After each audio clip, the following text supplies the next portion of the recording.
In 1967, the governing body of track and field replaced nude parades with the bar body test. It was just a little classroom, basically, where you walked in and they had somebody just doing cheek scrapings and lining up the test tubes of cheek scrapings. That's Debbie Brill, the reigning Canadian high jump record holder. In 1970, Debbie went to Edinburgh and competed in the Commonwealth Games. Canada's Debbie Brill, the gold medal winner in the high jump.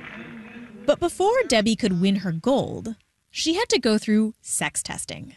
I think every young girl felt a little anxious about what was going to come up there, because a lot of us were tomboys and we were athletic, and we were more athletic than all the other girls that we knew. So there was some anxiety around what the test was going to show. For Debbie, it wound up being worry over nothing. She passed. And like every other woman who passed, she was handed a very important document. We got to carry a card that said, "I am female." These cards were called Certificates of Femininity. Yeah, and the card, can you describe it for us? What is the card like? Yeah, it's a little tiny card, like a business card. Here's my business card. I'm female. I can do this job.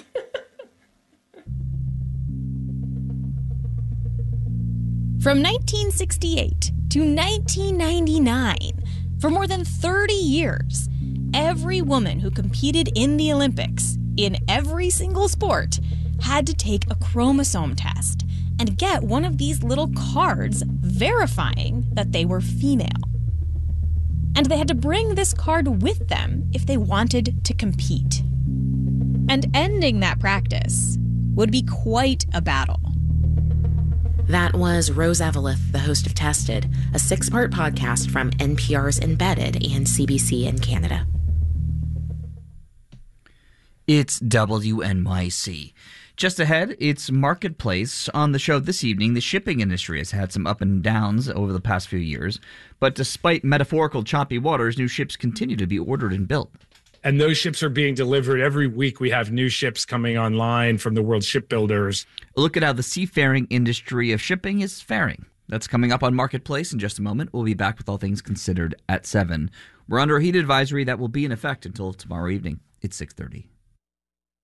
WNYC is supported by Carnegie Hall, presenting the European Union Youth Orchestra conducted by Yvonne Fisher, featuring piano soloist Isata Kana-Mason. August 6th, part of World Orchestra Week. Tickets at carnegiehall.org. This is WNYC, 93.9 FM and AM 820. NPR News and the New York Conversation.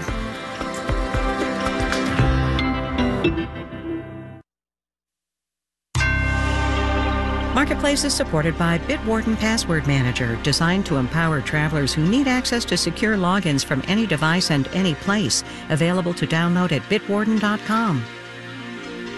Well, the markets sure didn't like that jobs report, but how worried should we be? From American Public Media, this is Marketplace. Marketplace is supported by Crowley, a logistics, energy, and maritime solutions company with nearly 135 years of innovation and a commitment to sustainability. Learn more at crowley.com. And by OneStream, the enterprise finance platform that unifies financial and operational data using the power of AI, helping businesses forecast faster and more accurately at onestream.com. In Baltimore, I'm Amy Scott, in for Kai Rizdal. It's Friday, August 2nd. Good to have you with us. Has the Fed waited too long to cut interest rates? That's the question looming over the markets today after the Labor Department said job creation slowed sharply in July. Employers added 114,000 jobs, down from an average pace in the past year of 215,000. And the unemployment rate climbed to 4.3%. Here with me to talk about the details and the rest of the economic news of the week are Amira Amokwe, reporter at Bloomberg, and Gina Smilik at the New York Times. Welcome back, you two. Thanks for having us. All right, so lots to talk about today, but let's dig into this jobs report first. Amara, the economy is still adding jobs. I think this was the 43rd straight month of job growth, continuing the longest streak on record. So why is the market panicking? Well, I think it's because there's a slowdown that's been going on, and the concern is that the slowdown could continue and pick up, and that the Federal Reserve's policy stance is maybe behind the curve at this point. Fed Chair Jerome Powell was asked about this a lot at his press conference earlier this week, and he expressed confidence that the labor market was kind of normalizing back to sort of where it was pre-pandemic, and that the cooling that we've seen so far wasn't overly concerning. But that was before we got this jobs report that showed like a really weak pace of job gains last month. It showed that the unemployment rate rose for the fourth straight month. And the concern is that because the Fed has not started pulling back its policy stance from this restrictive place where it is, that they could be behind the curve and really open up the labor market to a much more severe and broad slowdown than what we've seen so far. Right. And both of you were at that press conference with the Fed chair. Gina, you asked Chair Powell when the Fed opted not to cut rates, basically, why wait? Do you think this jobs report suggests maybe they shouldn't have waited? I think they're going to get that question a lot more in the coming days in light of this jobs report. I think we're clearly at this moment where, Mike Froley, I think, who is the chief U.S. economist at J.P. Morgan, I thought put it really well in his note. And he basically said, in hindsight, it seems obvious that not going in July was a mistake. It also seems obvious that they're going to be cutting rates very soon. And I think that that's really the takeaway here. They didn't move in July. Probably had they known this data was coming, they would have preferred that they had. But I think now, this just very much cements the case for that September cut. And it's actually making a lot of people in markets question whether they might do a supersize cut when it comes to the September meeting. They're going a little late, so maybe they'll go a little bit more aggressively. Right. But, Amara, this is just one report, and Powell did take pains this week to say that the Fed is data dependent, but not data point dependent. It's looking at the totality. We did have some other data this week. How is that totality shaping up? I think the totality of the data is showing that things are clearly slowing down. Whether you look at manufacturing data, some spending data, all of those things show that things are cooling off from the red hot levels where they were earlier in the pandemic recovery. But you're right that Chair Powell has really emphasized the fact that that Fed officials are thinking about sort of the balance of their responsibilities very carefully, right? So they're not only going to be looking at what's happening in the labor market, they're also going to be looking at inflation data. They're going to be considering all the things. And you saw Austin Goolsbee, the president of the Chicago Fed, come out and say, you never want to overreact to any one number. And so I think you're going to see Fed officials continuing to emphasize that they are considering a lot of things as they figure out sort of not only when to cut rates, but sort of what the pace, the size, and the cadence of cuts should be. Yeah. So, Gina, you did talk about some growing consensus that maybe we'll see a larger cut in September than we might have. But if it turns out the Fed did wait too long and we'll have another jobs report before that September meeting, how hard is it to get back ahead of the curve, or has that ship sailed? Yeah, so that's actually a great question. I think the real concern with unemployment is, as economists will tell you, shoots up like a rocket, comes down like a feather. So when it moves up, it tends to move up very quickly, and it tends to kind of get some momentum. And so I think that's why economists are so concerned, and that's why you've seen the market move so much today, is people are taking the fact that the unemployment rate has risen quite a bit over the last year, but really notably this month, and saying, we might be at that tipping point. We might be at that moment where unemployment starts to really shoot up. And if it has enough momentum, if the job market is slowing and that's feeding on itself, the Fed might struggle to really quickly arrest that, because Fed policy does work with somewhat of a lag. And so I think that's the real concern here. I think it's obviously an open question, but it's got to be the thing that Fed officials are worried about today. And if you're watching the bond market, you've seen that yields are already falling. They're down well below 4% for the first time in months. And Powell also talked about this, that markets move in advance of the Fed. And so I'm wondering if that's the case and the market's already pricing in a September rate cut and maybe now a bigger one, Was the Fed right to wait? Is the market kind of doing the Fed's job for it? I think the Fed would be very hopeful that that's the case. I think that they certainly, this is something they'll often say, is that really we move when we start signaling, not when we actually move. I think there are kind of two big problems with that. A, when you signal, it's not fully priced. It's typically not fully priced in. It takes a little while for markets to get around to the totality of what it is you're about to do. And then B, from a sort of like historical legacy perspective, nobody remembers when the Fed signal and the market moved. People remember when the Fed did the thing. So for example, right. the Fed reacted to the inflation taking off quite a bit before they actually moved, but everybody kind of starts the clock on that when the actual rate hikes started. And so I think this could be a similar case. I think that argument a little tough to make. So, Amara, I think we'll end with you. Not to get too deep into the weeds here, but the July report triggered a recession indicator known as the SOM rule. Can you talk about what that is and whether it applies here? Well, it's interesting. It's a way of looking at the unemployment rate, sort of the average over the last couple of months. And when it hits a certain level, that has typically historically been an indicator of a coming recession. And so people, that rule was sort of triggered today, and people are talking about how, why that's significant. But Claudia Sahm, who sort of came up with this rule, has also kind of cautioned that this is kind of a different time, right? Like, we're in a post-pandemic place. A lot of the trends that led to the inflationary surge that we saw were really specific to the pandemic. A lot of the normalizing we're seeing now is related to things from the pandemic unwinding, employers sort of finding a new balance after the pandemic. And so she's warned that perhaps historical rules don't necessarily apply in the situation that we find ourselves in now. So when I asked how worried should we be, maybe not too worried yet. I mean, right, Go ahead. Yeah. Sorry. No. I think economists that I spoke to today are talking about the downside risks, right? They don't say that the labor market is falling off a cliff. The question is what's going to come in the next couple of months, and what is the Fed going to do to ensure that we don't? All right. Amara Imokwe is at Bloomberg. Gina Smilik is at the New York Times. Thank you both so much, and have a good weekend.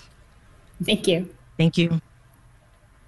On Wall Street, well, I already spoiled that one. We'll have the details when we do the numbers.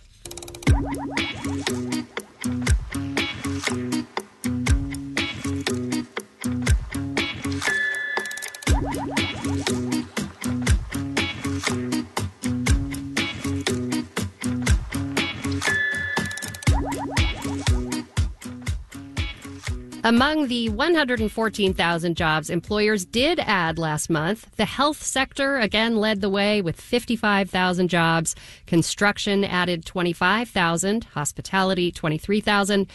One of the biggest losers last month, though, was the information sector. That includes data processors, software publishers, movie producers, and, yes, broadcasters. Information employment fell by 20,000 jobs in July. Marketplace's Kaylee Wells has more on what's going on. There's a short-term answer and a long-term answer. The long-term answer is pretty straightforward, says economics professor Tara Sinclair at the George Washington University. She says the job loss isn't surprising because that's been the trend in the information sector for decades. It's now quite a bit lower than it was. It actually peaked in the 1940s. There aren't switchboard operators and scribes like there once were, and computers can do a lot of the data analyzing we used to do ourselves. Sinclair says information sector jobs in the 1940s accounted for 4% of jobs. Now it's half that, at just 2%. I don't know how much further down as a share of the labor market it could go. So if you wanted to have some good news, maybe it's going to level off here. But the short-term picture is unclear. Josh Hurt says the decline in information sector jobs last month is a big deal. He's a senior U.S. economist at Vanguard. This was actually a pretty meaningful deterioration from previous months where we had been, sort of much more neutral. It could just be a bad month. After all, other indicators suggest the labor market in tech and entertainment isn't struggling as much as it might seem. With information specifically, the wage gains have actually been quite good. So it is something that doesn't necessarily align with us seeing broad weakness in that sector. But Hugh J. Martin is worried that there's even more weakness to come. He's professor emeritus at Ohio University's E.W. Scripps School of Journalism and says now a major player could gobble up even more jobs. Artificial intelligence, which is clearly an enormous threat to all kinds of jobs in entertainment, communications, media, and Martin expects the demand for AI in the information sector to increase. If you have a journalism job writing someone said something on the internet stories, I think your job's going to go away first. But he says original reporting like that on, say, a public radio economic show, not that I asked out of personal interest or anything, he says those jobs will likely stick around. I'm Kaylee Wells for Marketplace.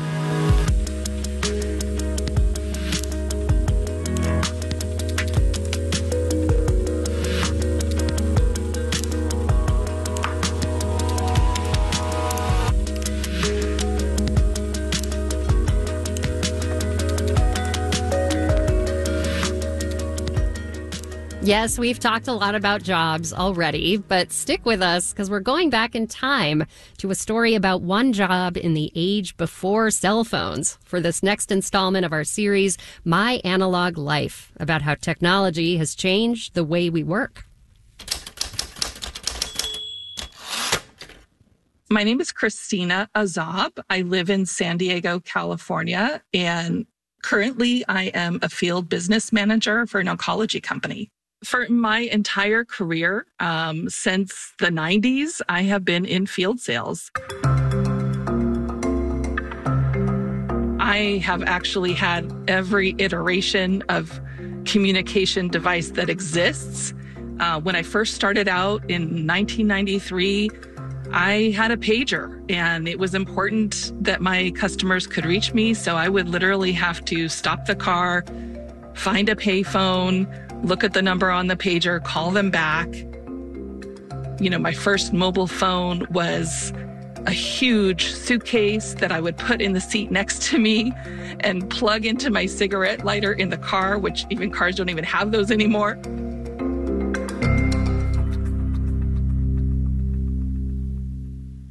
You know, other iterations of the cell phone. I had one with an antenna that I had to pull out of the body of the phone.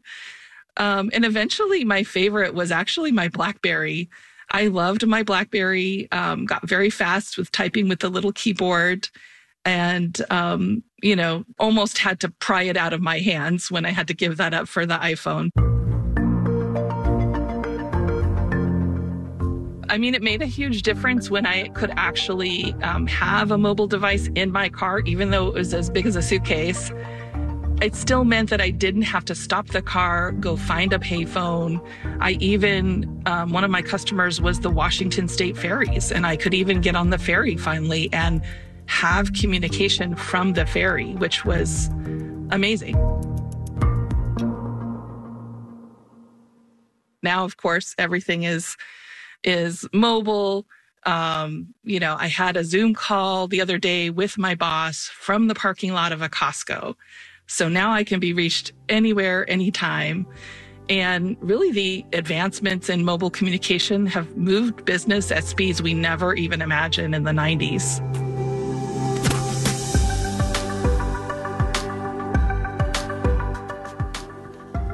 That was Christina Azab in San Diego, California. You can write to us about your analog job at marketplace.org/myanaloglife.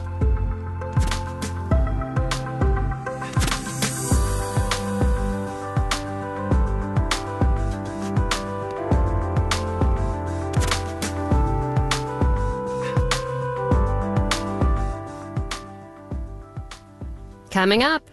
I didn't really realize like the difference in languages at home and school. That's a useful skill. But first, let's do the numbers. Ooh, like I said, not too pleased with that job report. The Dow Jones Industrial Average fell 610 points, 1.5% to finish at 39,737. The NASDAQ subtracted 417 points, 2.4% to close at 16,776.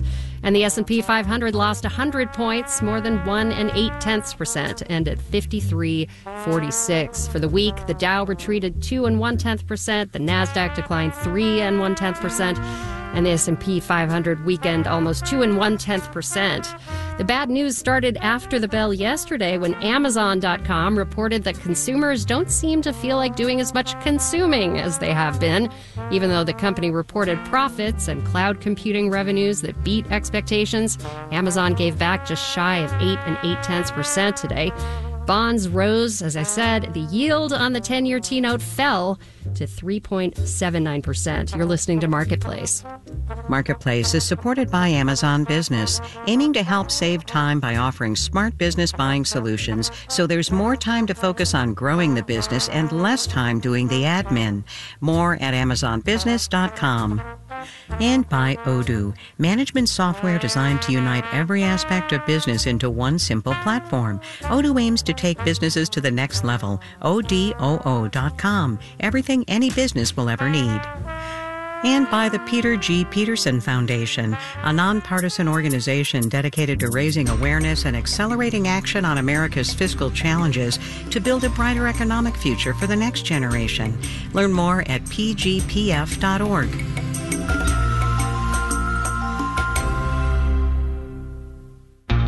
Kamala Harris's presidential campaign has centered on her record as a tough prosecutor with an eye toward justice.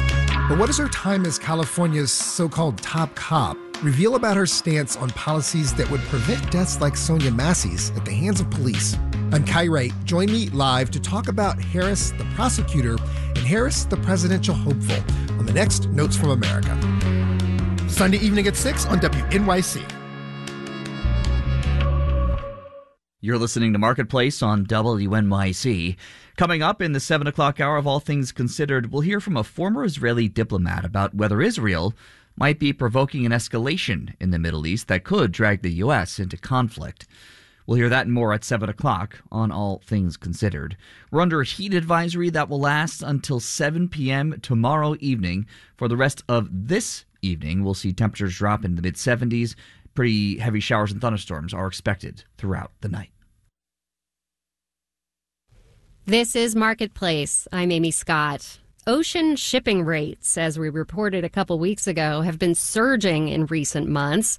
The diversion of container ships from the Red Sea to avoid attacks, plus a rush of early orders and bad weather combined to double or triple prices. Those rates have eased slightly in the past few weeks, according to maritime research firm Drewry. And a bunch of new ships coming online should help in the longer term. Marketplace's Sabri Benishore has that story. Remember when we ordered so much stuff during COVID that it helped break global supply chains? Ships were lined up at ports, nothing arrived on time, shipping rates jumped 8-fold. Well, that was kind of a good time to be in the shipping industry. The ocean shipping lines made more money than they ever could have dreamed, I think, before the pandemic. Tim DeNoyer is a senior analyst at ACT Research. In 2022, shipping giant Maersk brought in $81.5 billion, more revenue than in any year ever. Its net income went from around $5 billion in 2019 to nearly $31 billion in 2022. Across the industry, those profits were put to work. The ocean carriers have huge order books of new ships. Ryan Peterson is CEO of logistics company Flexport. And those were placed during the COVID boom years where they made so much money. They reinvested that in new ships and new cargo capacity. More ships that take 2.5 years to build. Meanwhile, the boom years turned into bust years for the freight industry. After 2022, consumers moved on from binging on patio furniture and new TVs. Retailers had too much stuff lying around, so they stopped ordering as much. According to data from Freightos, the cost of shipping a container crashed from a peak of $11,000 down to a low of just about $1,000 towards the end of last year. Profits sank too. People called it the Great Freight Recession. The container ship orders, though, they were still there. Ships still being built. And those ships are being delivered. Every week we have new ships coming online from the world shipbuilders. A record amount of shipping capacity was added in 2023. And as these ships started sailing, it seemed like the world was getting way more ships than it needed, says John Paul Rodrigue, professor of maritime business administration at Texas A&M Galveston. But now with the Panama issue, with the Suez issue, this oversupply was captured, was accommodated.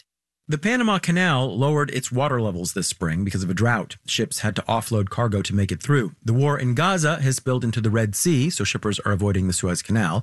Retailers all rushed to get holiday orders shipped early to avoid trouble later. And suddenly, all those new ships were not enough. International trade needed more ships and more time. The weighted average cost of shipping a 40-foot container went from $1,400 at the beginning of the year to nearly $6,000 now, according to maritime consultancy Drewry. The question for shippers is, how long will this last? If this is a long-term situation, they might decide, yes, we need extra capacity. Container ship owner Danaus Corporation recently announced it's ordered 5 new container ships due in 2027 and 2028. Meanwhile, other ships ordered years ago are still coming online, adding to supply, all while demand is an open question. So it looks like shipping rates will come down for 2025, and ocean freight in general may be headed for another bust year. And that, says Flexport's Peterson, is just kind of how the shipping industry is. The ocean freight industry is inherently a boom and bust industry because the assets last for like 30 years. You know, you buy one of these ships and it's got a really long life cycle. And it's hard to predict trade patterns over just 6 months, much less 30 years. In New York, I'm Sabri Benishore for Marketplace.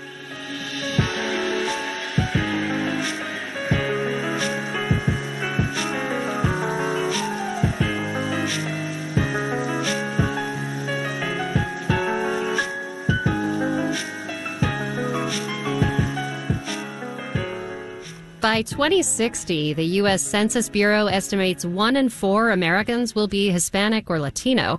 And that means the need for Spanish language interpreters is likely to grow. Big cities in California, New York, and Texas are already hot spots for interpreters. But now there's a need in smaller, booming resort towns in the Mountain West, where Latinos are often a big part of the labor force. Working long hours in construction or hotel and restaurant jobs doesn't always allow time to learn English. Wyoming Public Radio's Hannah Merzbach reports. Celia Perez has been going back and forth between English and Spanish since elementary school. I didn't really realize the difference in languages at home and school.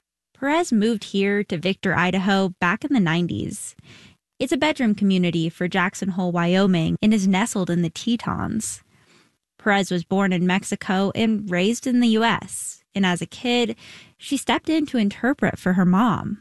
I noticed she needed help at the store, or my dad needed help, with asking for something. Now, Perez has a career as an interpreter. Her skills are especially needed in this resort community. The Census Bureau says the population is about 15% Hispanic, but local nonprofits say that's probably an underestimate. We're such a diverse community now, so we have to be able to bridge that gap, or how are we going to be able to understand each other? Language interpretation is still a small industry.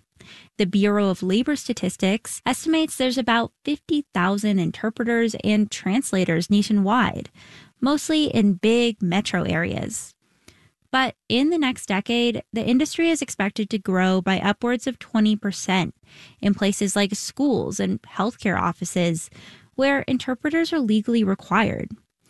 And that means more interpreters will need to be trained.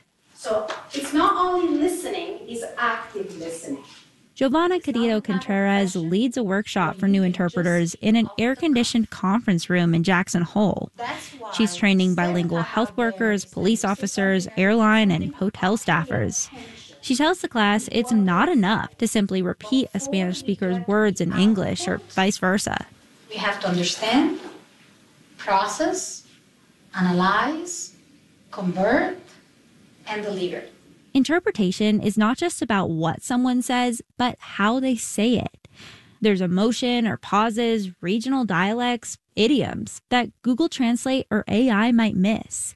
And on top of that, at government meetings or public events, interpreters have to do on-the-spot translations simultaneously. Honestly, that's very hard. On this day, Blanca Moye is interpreting for a Jackson Hole meeting of a housing nonprofit. Suddenly, that's a much bigger job. Moye sits in the back of the room, speaking Spanish into a small microphone during a presentation in English about affordable housing. A handful of Spanish speakers listened to Moye's interpretation through headsets. Moye says more organizations are making events accessible through interpreters. Still, this is a growing region and new people are moving in from all over. It's not just Spanish. I think it's important to see the huge need because the population is growing and growing everywhere. And she says the region should be ready for those newcomers too. In Jackson, Wyoming, I'm Hannah Mersbach for Marketplace.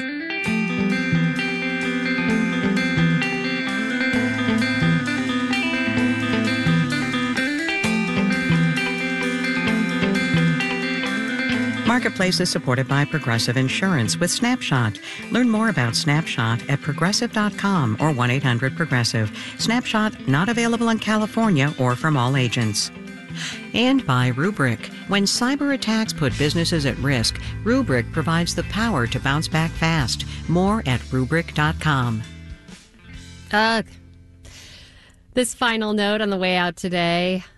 Ugh. Is it back to school shopping time already? CNET has a rundown of the sales tax holidays happening in many states this summer that could take the edge off for inflation-weary families. 9 states are offering tax-free shopping on school-related items this weekend, including Arkansas, Iowa, Missouri, New Mexico, and South Carolina, with others coming later in August. The National Retail Federation says families with school-aged children plan to spend about $870 on supplies this year on average, down from last year's record of $890. Our theme music was composed by B.J. Liederman. Marketplace's executive producer is Nancy Fargali. Donna Tam is the executive editor.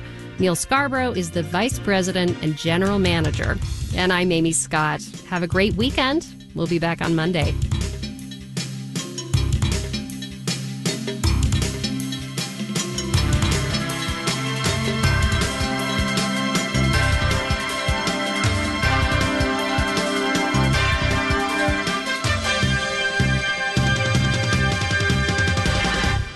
This is APM. Support for